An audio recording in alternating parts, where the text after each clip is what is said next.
I'm going to make our salad this afternoon, record it, because I was watching some chatter. People were asking how you do dishes and how do you make use of this space in an efficient way. And you'll notice instead of putting a extra tabletop here, we opted to put our coffee maker here, which makes it more like a coffee bar. You can get to it from the outside or inside, and we haven't had any problems with this amount of space. We use the lagoon table over here, and I keep the trash here for scraps as I cut fresh vegetables, and then I'll put prep and put some plates or bowls or whatever. Once I'm done making prep, I'll put it over here, and then we do the cooking as kind of a separate stage. But anyway, I'm just gonna kind of go through the process today on video and make our salads, and then we're gonna cook some eggs. Part of doing dishes is making sure you turn on the hot water. I constantly forget this, but you need to turn on the hot water before you start making it so it has time to heat up. So I'm going to do that now. This will make sure that I have hot water by the time we're ready to do dishes.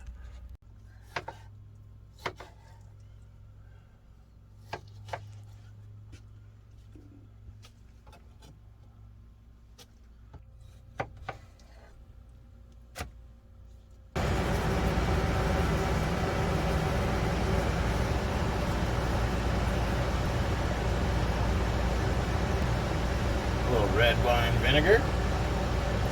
We keep our bottles like this that may potentially spill and ruin some carpet. We keep these right here next to the trash can so they'll stay upright. That helps us hold them upright. The trash can kind of keeps them.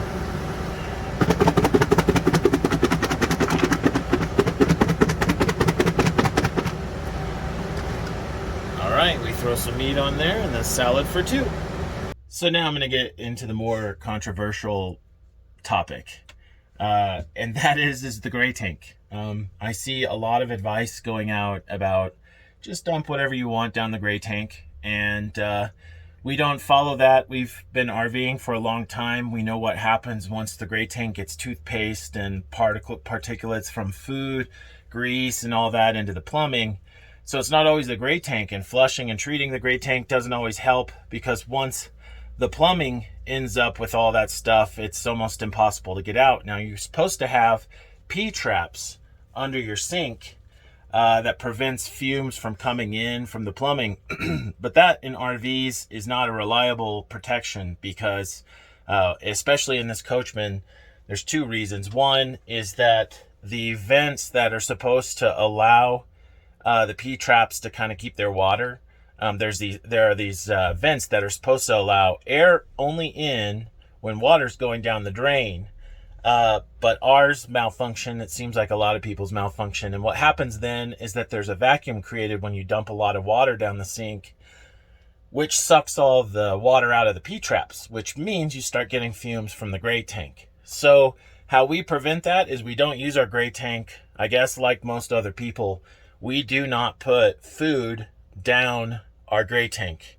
We only use the final rinse when we're doing dishes, and put soap down into our gray tank, and then shower water and things like that. But we do not put food, we do not put grease, we don't even wash our hands if they have stuff on them. We wipe them with paper towels first and then do our dishes. So I'm going to show what it's like for us to do our dishes, which is a little more cumbersome than the average person. So step one is I try to throw as much of the extra away. We make sure to use a plethora of paper towels, and we'll clean off most of our dishes with paper towels and get most of the stuff off. And then the next thing I do is I do our dishes into the toilet. The first rinse, both with soap and without, goes into our toilet, and we use our black tank as kind of the only tank that's going to smell. The advantage of this is that in our RV, the food falls right down into a black tank, and the black tank pretty much just falls right down. Not a ton of plumbing. So compare that to the gray tank plumbing, and this sink has a P-trap that under the sink, and then the plumbing barely just declines and goes into the gray tank after going all the way around the RV. So if I put grease and food and all that into that sink, even if you flood this sink and you fill it with water and waste all that water trying to flush that stuff through, not enough, the hole's not big enough to really fill the whole pipe. So food particulates over time get stuck in there. Toothpaste gets stuck in there. And that's just, we choose to avoid that, because in about a year or two, we've been in situations where you pretty much would have to replace the plumbing to get rid of those odors. And we're just trying to avoid that from the beginning. So step one is using a lot of paper towels and getting all the food matter off of your dishes. All of this goes towards conserving water. So we're getting a lot of the food matter off of here.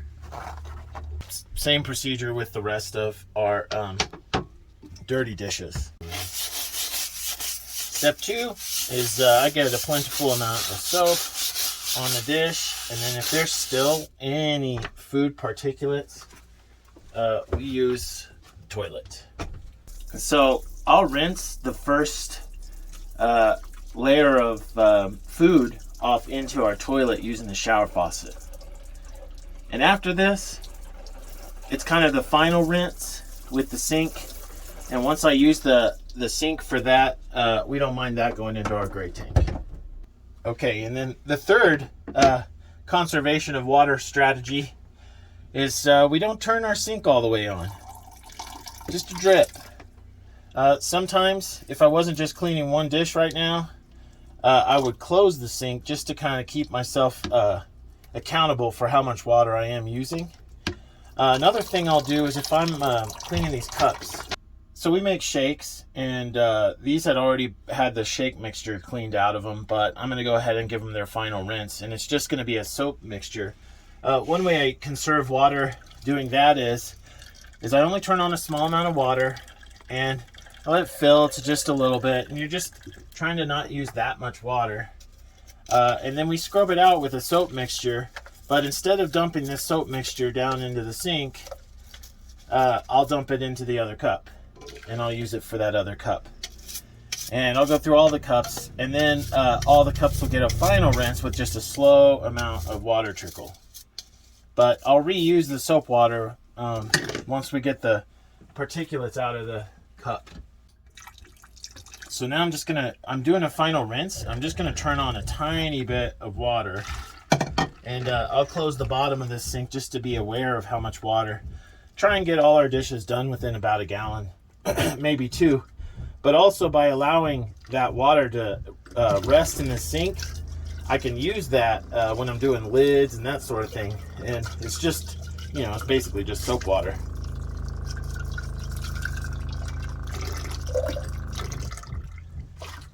And then the final step is just taking a paper towel and drying these out. So again, this was the soap water I made with the first cup. And, you got to be creative with doing your dishes on the road. Or you can burn through water, and we only have 30 gallons. And right now we're getting we made some modifications to our plumbing. We use a recirculating shower, but we get about, 2 weeks, maybe a week and a half off a full tank of water. That's, we use the recirculated water to flush our toilet. So we don't waste water. We're using the soapy water for the toilet. And then we only use fresh water to do dishes. But we cook twice a day, once or twice a day. Sometimes we'll make salads, but it all generates dishes. And we're still getting about a week and a half off of those, off a full tank of water. Now I'll use this soapy water to do the lids to our cups. If I have, I'm going to clean that knife over there, I'll use this water for that.